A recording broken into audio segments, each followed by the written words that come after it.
Bueno, les damos la bienvenida ahora al profesor, historiador, comunicador Alejandro Jiménez Rodríguez, que nos invita a recorrer con su última publicación la historia del fútbol de Uruguay. Sangre de campeones, así se llama. Bienvenido. Muchas gracias por la invitación, Lorena, Magdalena. Bueno, gracias por venir. Yo comentaba que ya nos vamos poniendo todos, los más y menos futboleros, en modo mundial, ¿no? Y todas nuestras actividades atraviesan, ¿no? Se ven atravesadas por eso. Porque todo ya lo programamos en base a eso. Que no choque con un partido, ni que habla que sea de Uruguay ese partido. Sin duda. Ayer justo me encontré con unos amigos, algunos son futboleros y otros no, pero ya todos estaban preguntando cuándo empiezan los partidos, en qué horario, para ir organizando. ¿Qué intenta recoger esto de eso de los uruguayos? Y que esto que yo digo lo refleja también el prólogo de Kirichi, eso de que está metido en el ADN, ¿no? Que las metáforas que usamos todos seamos más o menos futboleros.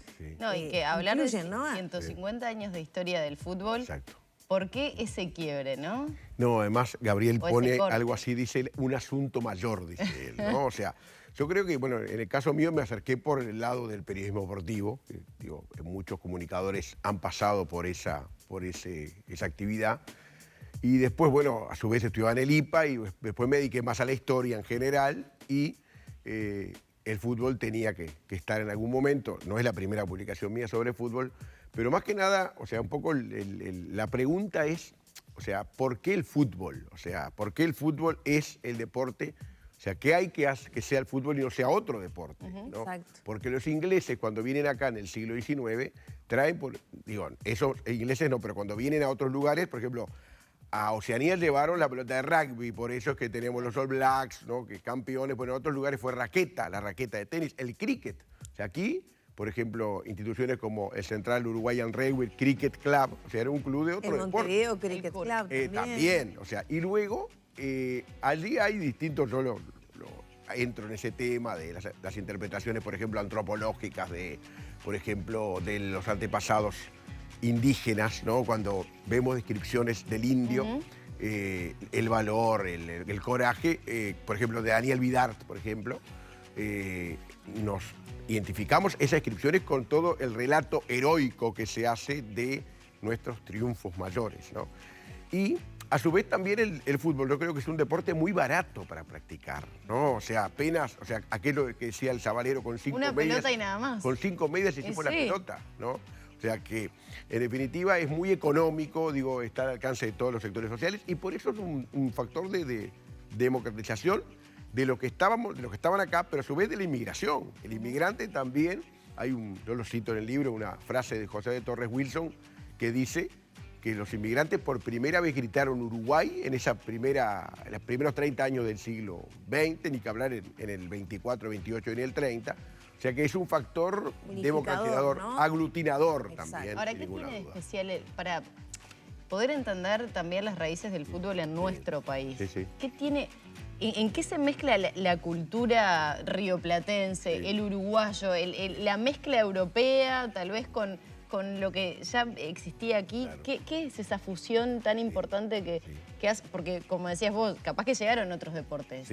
Pero el que penetró fue el fútbol, en definitiva. Yo creo que esa sangre de campeones, claro, ¿a qué se ahí debe? Está. Pero también, o sea, esa situación yo diría, de emoción emotiva que significa un partido de fútbol, ¿no? En el sentido de esa indefinición o esa expectativa que se está teniendo en general, ¿no? El fútbol tiene todos los condimentos, y ahí ya hablo en general, nosotros en Uruguay, tiene emoción, tiene drama, o sea, si uno pudiera definirlo con las caras estas del teatro, y la comedia y la tragedia, los tiene también. O sea, es una actividad deportiva que atraviesa todos los sentimientos, ¿no? Y atraviesa todos los sectores sociales, a todas las comunidades, por eso es que llega a ser lo que tiene momentos emotivos. Yo soy del tradicional rival, pero pienso, por ejemplo, en la Libertadores de Peñarol. ¿Tradicional rival?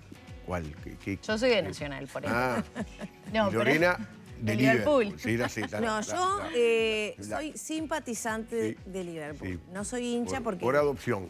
Ahí está, por adopción. Bueno, yo sí soy hincha de Nacional, voy a la cancha, pero no dejo de mirar hazañas como, por ejemplo, pero haciendo referencia a eso, lo que le pasó en la última final que jugó Peñarol de Libertadores en el 87. En el 2011 fue la última. No, perdón, la última está bien, que ganó. Que ganó, quise decir. El gol en el último segundo de de Aguirre, ¿no? sí, me acuerdo. Sí, ¿Qué fueron? Los últimos sin segundos duda. y hasta ahí no estaba definido. Ahí está.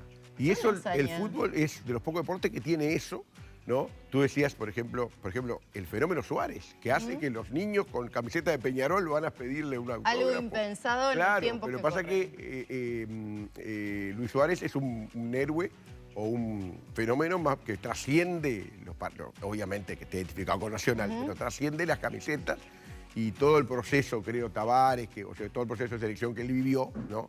Lo hizo un héroe o un ídolo de todos, más que de Nacional solo, ¿no? Ahora, Alejandro, ¿con qué se va a encontrar el lector? Bueno, son 8 capítulos, no solo, empiezo con la llegada de la pelota, ¿no? Que en los barcos, ¿no? Que los barcos fueron los primeros que los uruguayos vieron jugar al fútbol, fueron marineros de los barcos por ahí por Punta Carreta, y ¿esto qué es? Decían.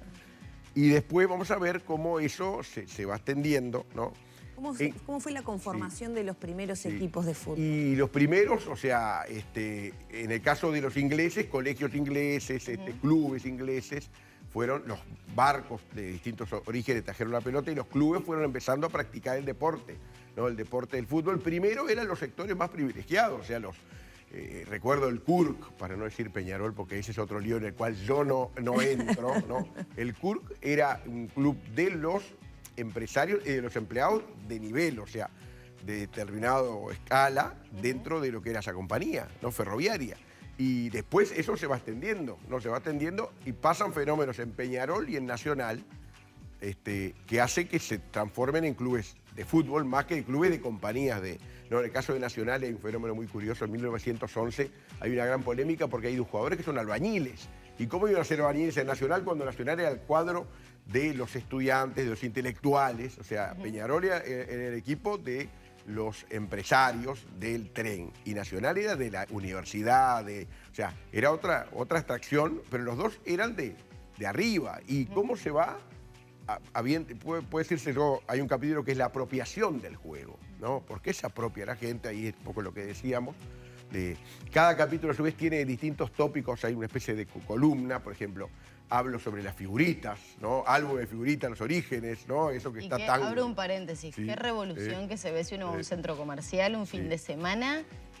¡Qué locura! Claro, locura total. Y además parece que, vieron que es global, Argentina también, o sea, porque además se ha hecho multinacional el álbum, que antes no era multinacional, hace unos años que la es desde el 90. Pero después también hablamos de la vestimenta, en algún momento hablo de la vestimenta deportiva, en algún momento también entro en otros lugares, por ejemplo, como por ejemplo el caso de Testoni, Alfredo Testoni, el fotógrafo, que fue el Blanes de Maracaná, yo lo pongo de esa manera, o sea, ¿se acuerdan Blanes con el retrato de los 33? Sí. Bueno, Testoni es el Blanes de Maracaná, el que retrata Maracaná, el único que dejó un registro. Y después Solé, hablo de Solé en algún momento también, como el Homero del fútbol, el poeta lírico del fútbol. O sea, ¿cómo lo estamos comparando constantemente? Después hay otros artículos, fútbol del interior, que ahí está Rómulo Martínez Chenlo, que es un colega que me colaboró con una columna, Jorge Burgel sobre fútbol femenino, bueno. Hay distintas, no solo lo que es la línea deportiva, sino que va haciendo un poco... Sí, una lectura ahí está, más social, más antropológica. Hay un acercamiento a, por ejemplo, las hazañas que logra Uruguay teniendo una población tan pequeña, porque hablamos del 24, del 28, primer mundial que se organiza, que eso ya hay un montón de literatura al respecto, pero logramos ser la primera sede del primer mundial de fútbol, campeones, Maracaná. Respondía a un modelo ballista, o sea, ahí también hay que entrar en el modelo, en ese país ballista que se va consolidando, que incluye a los inmigrantes, y ahí el 24 y el 28 fue un momento para decir, para que realmente ahora tenemos un problema ahora para que nos den el 30 junto con otros países. Pero en aquel momento estaba cantado, campeón en el 24, en el 28, y bueno, y había que hacer un estadio y se hace en 6 meses. Digo, esas cosas, increíbles de otro país más quimérico, pero que muestran evidentemente esa historia por la cual nos explicamos... Un país nuevito además, ¿no? Un país nuevo, claro. Bueno, cumplía 100 años, en el 30 se cumple 100 años. Y donde mucha obra importante, emblemática, se concretó también. Sin duda. ¿Hasta dónde llega el relato? Hasta ¿Llega hoy, hasta hoy en día? Porque antes de Qatar. repasa también el Mundial de 2010. También. Más en estos años más cercanos. ¿Qué nos podés contar de esa interpretación de cómo ha evolucionado esa suerte de amor y odio que nos identifica, nos hace sufrir, pero también nos hace sentirnos fuertes, ¿no? Y grandes a nivel internacional. Yo creo que, o sea, a nivel internacional hay un fenómeno, y es que de los mega mundiales, o sea, era impensado hace unos años un mundial en Qatar, un lugar que no es futbolero. O sea, hay otros intereses que corren y que pesan allí, sin duda. Creo que el proceso del maestro Tavares tuvo que ver con eso de volver a ver a los niños. Yo tengo hijos grandes ya.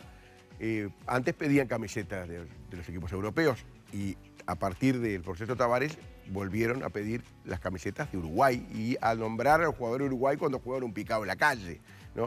O sea, yo soy Suárez, yo soy ahí está, antes era otros jugadores, yo soy Maradona, por ejemplo, ¿no? Claro. Pero, y eso yo creo que muestra un poco otra vez una identificación de la gente con la selección. En el Mundial de Rusia puse, un amigo que es un colega, me dijo, quiero hacer una columna sobre, no es periodista deportivo, es solamente profesor de historia, fue a Rusia, me dijo, quiero contar mi experiencia. Y le cuenta, muy interesante, una visión de afuera del fenómeno del fútbol, precisamente de haber ido a ese mundial, ¿no? Y ya para ir cerrando, vos también abordás el tema del fútbol femenino, del desarrollo de la mujer en el deporte. Claro.